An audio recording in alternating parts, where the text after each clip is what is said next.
Alright, let's try this one more time. As you see, the tension of the belt is not even that great.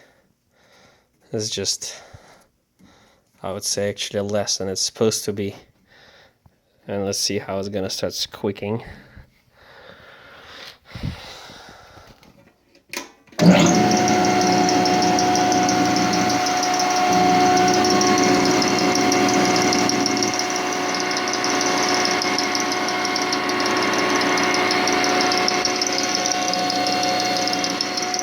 I cannot tell.